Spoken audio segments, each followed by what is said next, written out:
All three of us, it only took a while. Yeah, like last Wednesday, I was falling asleep in my chair. Then Jack had issues. Things happen. They do. Like computers exploding. They that happens also. So I think we should really start this off with talking about political CC and how I don't think we really considered that um, towards the end of the pregame. Because I think me and you, Tolta, had, oh, if someone's going to CC, it's going to be because of combat. They're going to get some sort of physical wound, permanent injury, a phobia, whatever. I don't think we really applied that to the political side of things as heavily. I did. I always based the disadvantages or whatever that got changed based on the circumstances of the death itself, like getting eaten or being cut or whatever.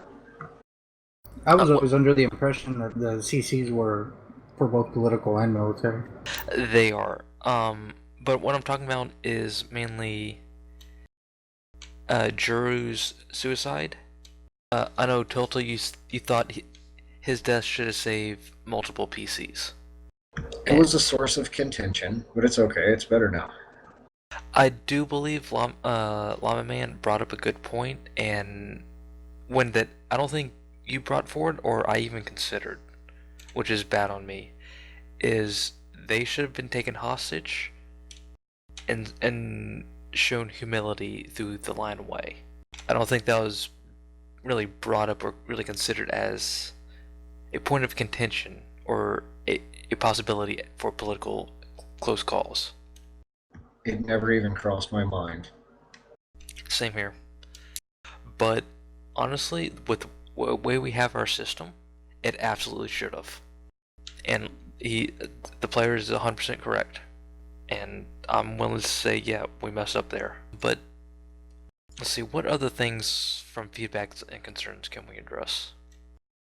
Some deaths and character and the rerolls there, the close calls, they're some of them are a little more tedious because things like committing seppuku for your honor, you're not going to close call that. If you're choosing to stand and die, you're not going to close call that. A Death Seeker is not going to choose to have a close call at all. With seppuku, you can always deny it and go Ronin. So that's not really a CC thing. A death duel is going to be a death duel. You know what you're going to get into. You're not going to be able to CC that. I mean, you can CC it, then conduct your, say your goodbyes the following day, write your death haiku, then either commit seppuku or go Ronin. I could see that being a possibility. Going Ronin for any type of clan courier is basically going to be close calling. Yeah. Buying off disadvantages, that was always a possibility. I don't think we ever denied that as a possibility. What about buying advantages? 100% possible, but at that point, it's kind of on the restricted side. Restricted meaning you have to do it through roleplay. I would say absolutely everyone would be restricted. They're not allowed to just spend points to gain advantages. I mean, some are going to be more easily bought than others, definitely. But yeah, once you're created, show the GMs something that you are working towards, that you've earned the right to buy it, is what we're trying to say. I'm pretty sure that's going to come up in the season 1. Definitely. But we're not against buying disadvantages or buying advantages. Some of them are, of course, not possible. Like you can't buy off missing eye. You can't buy large once your character's created. Those physical traits, not so much. Spiritual or mental, I could see. Unless, of course, you become a cyborg. I had mentioned when they talked about it before that I was thinking probably something like twice as many points as you gained from it is probably a pretty good baseline for how many it should cost to buy off. That could be a possibility, yes. Making glory more useful. I don't think you've looked at that rule, have y'all? In the feedback? I'm getting the notes out now. I Yeah. wasn't looking at those. Yeah, I skimmed over. I'm pretty good with the. I'm okay with the glory thing. Spend glory, gain a slight advantage. It's not terribly big advantage. So plus you're losing, the glory for the basically trading, that glory for favors, whatever, etc., what have you. Yeah, you're just showing Or off. more weight to your words, I guess I could say. Yeah, hey, I did this awesome thing. Look at me, look how great I am. It's like, yeah, we know you're the dude. We get it, kind of thing. Yeah, and if you push it around too much, it's gonna become less important. I'm really okay with that rule based on the fact of what you two said, and that really close mirrors the effect of some of the other things in the game, so it's not unknown, it's just copying a different type of effect. That's taint, that's shadow, that's all of those type of things. Something that has been pointed out to me is the Order of Venom is actually a valid path in the ways since in Brotherhood of Sensei right now. They have not been considered heretical yet, or a false path. So Spider Monks is actually valid. Please no. It was pointed out. I'll point out no. Yeah, They're almost completely unknown, right? They're very small. they are a brotherhood. They're Asana Woe radicals, basically. So you take one of the largest schools, you make some radicals, you have the Order of Venom. So it's not like they're super unknown, but they're a thing. You know what that's gonna mean. Sadly, is we're gonna get that type of player. And Banned. yeah, that's what I originally said. But I don't want to ban just because of that type of player. It's not just that. It's a school based on a concept, and the concept was based on something that happened a long time ago before things happened. They just kind of used that as a tie-in. It's the techniques themselves have nothing to do with what the quote Venom guys would have been doing a long time ago. Jack, what's your thought? Are you debating whether to allow them? Yes, because canon-wise, they are not a false path. They're not a heretical path in our timeline. It's a tough one. Yeah, because there's only one school we've outright banned because of overpoweredness, the tension. Everything else we have banned because of timeline. Well, the two animal classes we banned because stupid. Yeah, because they wouldn't. Well, you wouldn't send Beastmaster to Fourth Legion, and puppies like to bite people.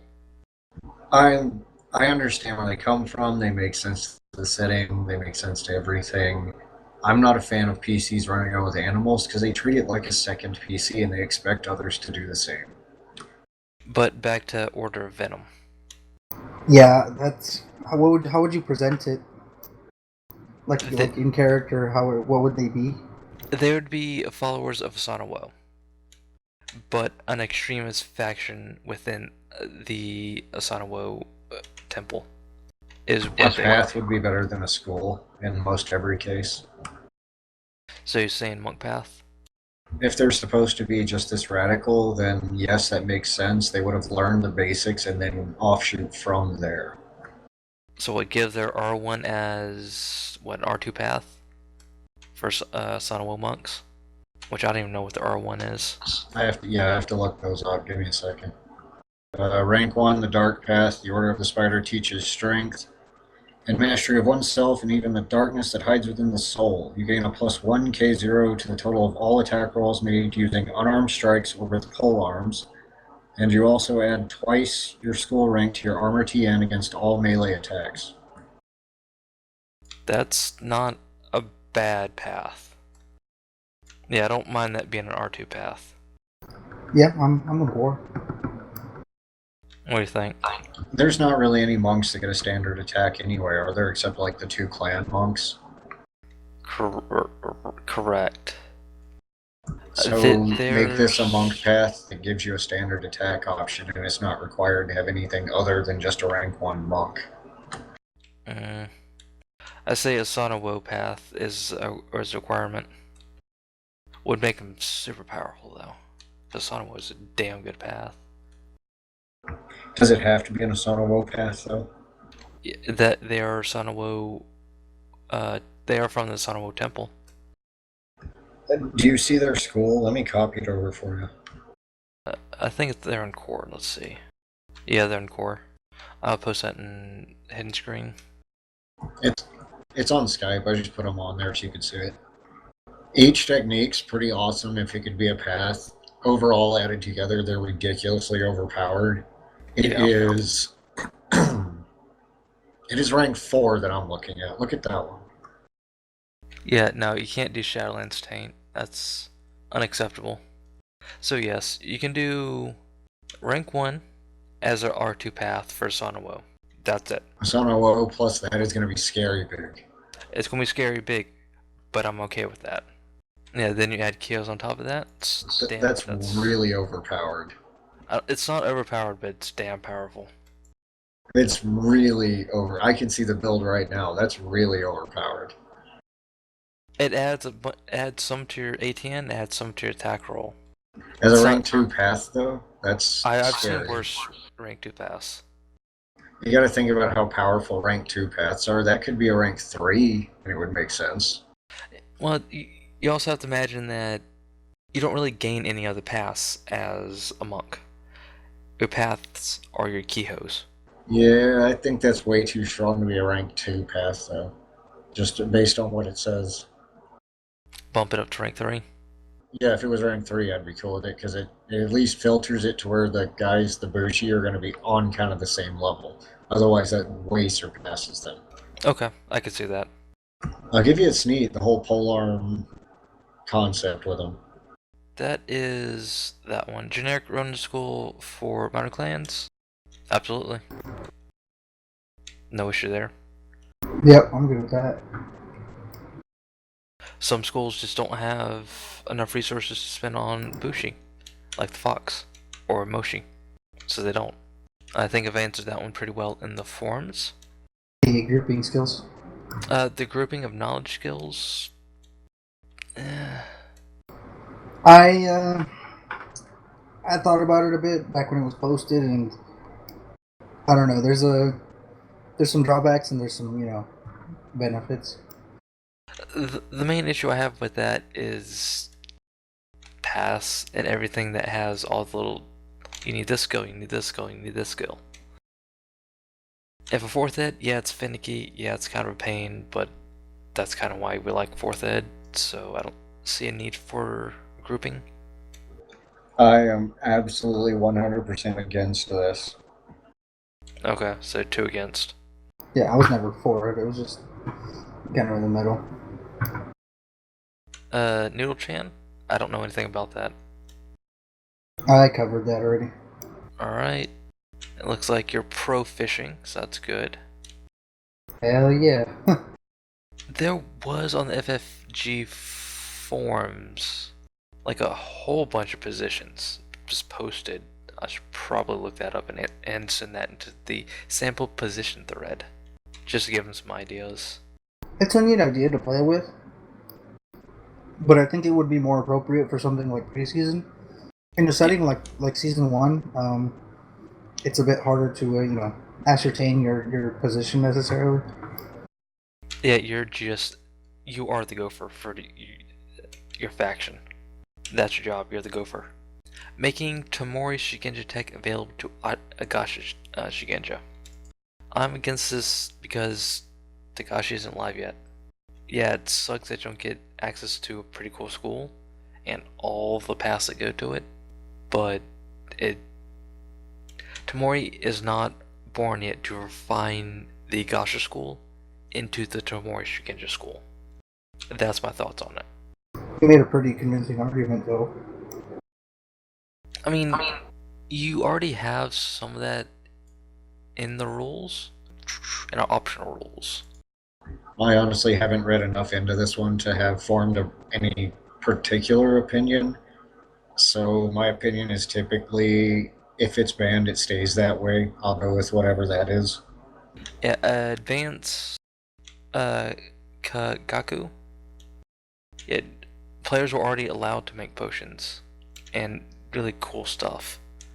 If they want to make some advanced Kagaku, they can. It's one-time use only, though. That's just how it is. Social position advantage, that's banned. Just straight up. Earn it. It's already been answered. Yeah. Yeah, that's been handled.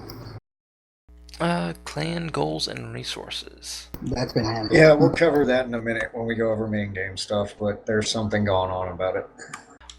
And I think that was really it. Right? Oh, there's that also big single thread. Yeah, the big thread. Saigo's blade is allowed because there's actually a pretty good explanation why it should be allowed. Yeah, we actually had one in preseason. Did we have a Saigo's blade? Yeah, two, I think. Okay. Because I think it changed it halfway through preseason. Yeah, I'm pretty. But the person I invited to the game made a Psycho's Blade for sure. I mean, there was some suggestions about making an Adachi heavy weapon, but that's dumb. So we didn't do it. You're on that giant 143 post thread. Well, it's not 143. It's still one page, but yeah. That's really about it. For at least some the feedback and concerns. Anything in pre-season Q&A? Yeah. A whole bunch of stuff there, but that's story related. So should we start talking about that? I think the Q&A's it's good. It's handled. All right. So what should we now talk about? Well, see, most of the pregame Q&A chat has been going on for any questions people have. They must have it wrapped up pretty good because they're not really asking questions. So I'd rather go on to things like, okay, here's what's the setting around main game because this is the little bit of canon changes you guys have affected. This is how it has affected the setting. This is the atmosphere you're walking into, is what I'd rather give them. Okay. The Empress to possibly the next Hantai Emperor is a sparrow. How incompetent the Great Clans were is stunning. Yeah, that's, oh my god. Because what? The sparrow had the crab backing him? And what other Great Clan? Or Was it the Scorpion? how skilled the minor clans are. I think the Scorpions flipped at one point. Yeah, I think they flipped at the last second to someone else. Then the unicorn flipped and the dragon flipped. Because the dragon then supported their own candidate, the unicorn supported the dragon. I think Scorpion supported the crane.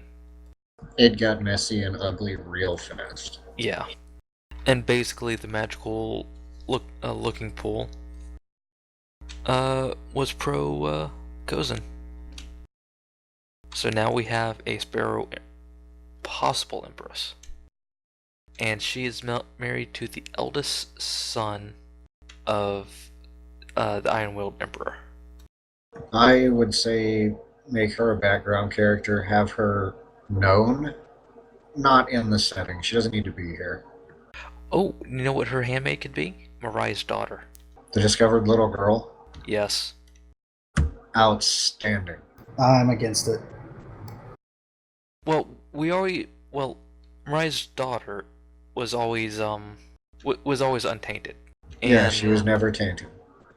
Mariah did want to play her, but we don't allow that sort of crossover. We had to stick to our rule. You know, once you make one exception, people expect you to make more. So no, there's no crossover. But as an NPC, we thought that would be a cool idea. Now, having that NPC also be the handmaiden of the Empress, I don't think is unreasonable because both of them would be spared, both of them would have grown up together, both of them would have been friends. So yeah, I think that's the way to go with Mariah's daughter. Just have them be background NPCs doing their own thing, every so often coming out and having fun. Because I do suspect to get to the Empress, you couldn't go directly to her, being status one, but you could go to her best friend slash handmaiden to then whisper into the ear of the Empress, who then goes into the ear of the Emperor. I can see something like that trying to go down on the political side. What else? What would be an appropriate wedding gift from the imperial family, the emperor, to the sparrow for that bride? That's a tough one. I don't think we should give them Golden Sun Valley, but that would be an appropriate gift. What do you think, Tolta? Oh, with the Sparrow Girl being the handmaiden? Yeah, that's fine. Yep. But no, the appropriate gift for the sparrow from the emperor for the bride. I don't think Golden Sun Plain should be the gift, but it makes the most appropriate gift. Maybe used for a time, not just awarding. Only only in times of great strife may you forage in the Great Plains or Golden Sun Plain, right? So the sparrow always constantly starving to death like every third winter is no longer that big of an issue. They can forage, they can, disturb the land and grow food. But if they want to go in, pick some plums, they can. That would be a huge game changer for the Sparrow. Huge. But I don't know if that'll fuck with honorable poverty though. Hardcore. Yeah, don't do that. Yeah. I don't know. What would be an appropriate gift? If it has to be rice or something like that, make it every man gets his weight in rice or something because there's only so many Sparrow they could do that. It's only going to hold them for so long, but it's a hell of a thing. I was Maybe. gonna suggest that too. Maybe it's some kind of like decree of respect, or to put it plainly, like something that elevates the sparrow in not necessarily in status, but like something of prestige, something that marks that the empress is from this clan. So you don't have to Oh, necessarily respect them more, but there it is. an imperial canal. That's just kind of like the tortoise effect, basically. Here we go. An imperial canal from the south of Suzume, all the way out to that river. If you look at the map, so a giant public works office, so they can actually import, export food more easily. That should be a pretty big boom. Just having the ability to conduct any sort of trade easily. Yeah, opening up trade routes, that's a pretty good gift. So that's the sparrow gift then, an imperial canal. Yeah, that'd be fitting. Let's see what else big happened. Kozun was Rupee champion for a time, but eventually he did have to retire and tend the Jade Petal tea farms because I do believe he was tainted, correct, Tolta? Yes, he was. So we have to ask Kozun how he wants to train future Emerald Magistrates. So Kozun will get to tilt that rudder a little bit and what they should focus on. Oh, another big thing that happened is the hair. Hair got changed up a bunch and are actually way further ahead in their development than canon. So in canon, the heir to the hair runs off in the Shadowlands to meet up with his girlfriend, dies, and the ancestral sword of the Usagi gets lost to the Shadowland and becomes tainted. That sword is called Keno. That doesn't happen in our version of Rakugan. The players were able to keep that arrogant little son of a bitch alive and brought him home with his girlfriend. So they were able to set up a marriage alliance in between the crab and hare, which is a huge thing, and Keno is not tainted. The bunny are pretty well off. It's a pretty big change. Yeah. So you almost have the full economic support of the crab affecting the hare, and the hare working very closely with Cooney witch hunters, and just Cooney in general, hunting down threats within the Empire. So normally the hare would attack a Mehosukai without Shugenja support. That happens less often. So the Blood Speaker and Mehosukai threat within the Empire is lessened, which is pretty damn big, right? Substantial, yeah. With the Shimizu things going on, yeah, kind of a big deal. Oh yeah, because of the crab support for the Suzume, the crab have pretty tight ear with the Empress. Like there is talk about no longer having the Daidoji be the Emperor's guard, but the Haruma. Whoa there. Whoa, Not whoa, whoa, whoa, whoa. not only that, the PCs when they went to Shir Haruma and came back, they brought back the Haruma Bushi scrolls. So that is a valid school for players to pick up in main game. They all know that. Real quick, do you remember the opinions document we had out, the spreadsheet? I'm looking at it now. That is for GM consumption, but yes. I'm just saying that that's one of the things that I've been glancing at as to who's okay with who. As a whole, the Empire is doing pretty good. Falcon and Hare still hate each other. Falcon has increased their raids on Hare lands because Hare are more prosperous, therefore more lucrative to raid.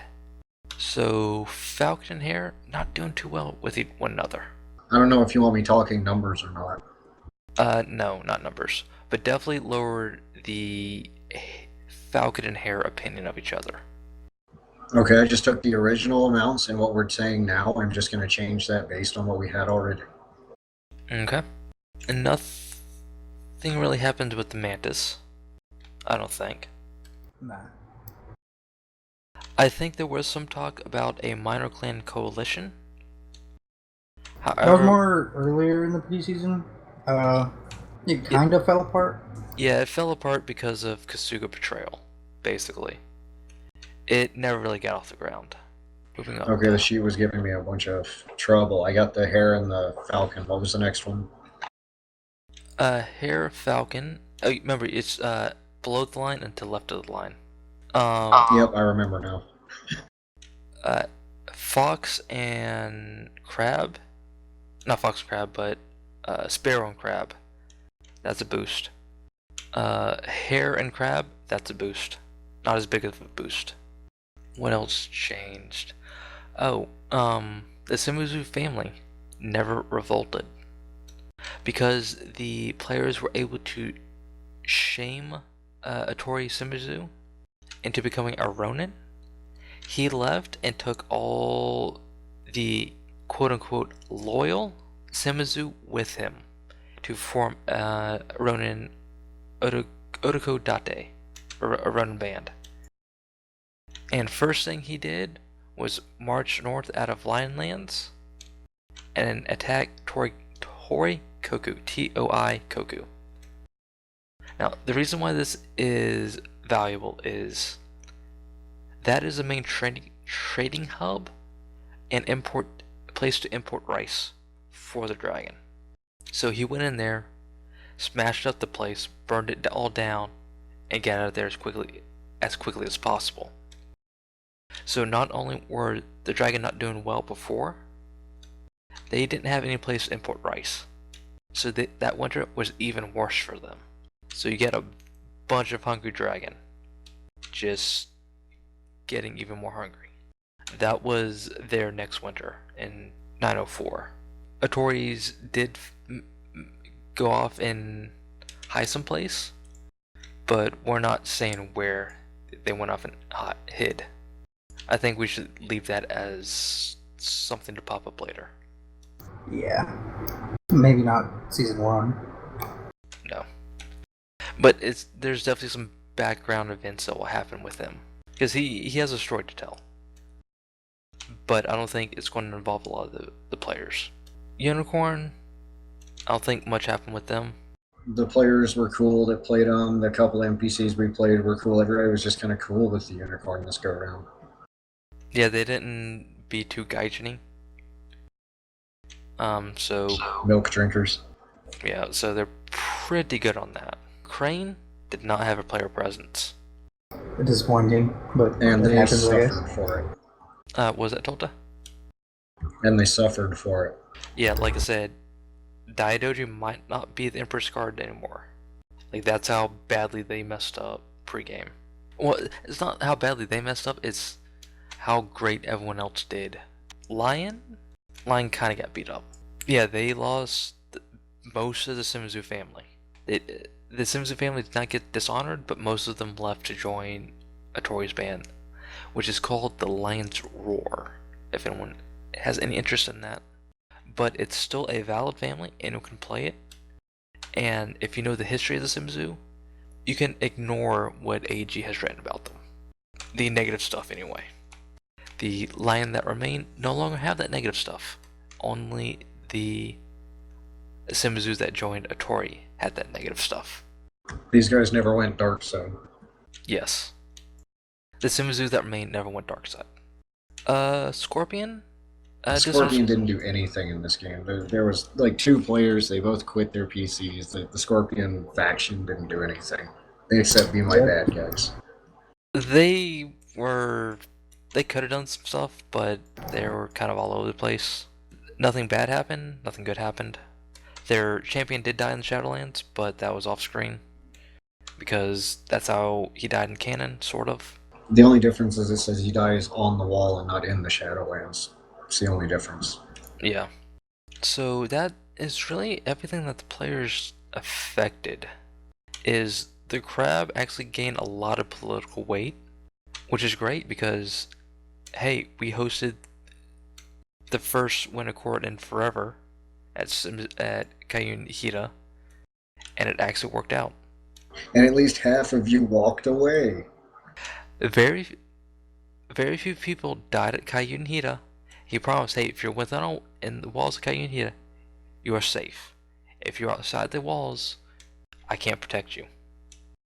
I know for me, I can't think of one time I killed anybody inside the city that wasn't like a duel or something like that. That's the only time I can think of a dead PC. I can remember messing with players within Kayun Hira, giving them negative advantages and whatnot, having them stay awake for 4 days straight. But yeah, all the PC deaths were outside of Kayun Hira. I killed the Lion champion inside. He didn't. Did he die? No, he didn't die. No, he didn't die. We just left that one open. I don't know. Yeah, he's not No. dead. He just got really sick. Well, he did retire later on because of complications from that. Are you okay with that? Saying that, Drac? Oh, yeah, that's fine. He's pretty beat up. I'm totally good with that too. It makes sense. So that is really everything that the players changed. I think next time we'll talk about the current events on what's happening in 926. We all good with that? Yep, that's good. We'll like go over. We should probably just start like at the wiki because it's the easiest. Start like factions. Okay, here's where you guys fit. Something like that. Well, also the conflicts that will happen at the start of the game. Because there are going to be some conflicts. Because in between 904 and 926, some things do happen. Even though the 10th century or year 900 is a pretty bland time, Rokugani history, some things do happen. And we'll talk about that next time.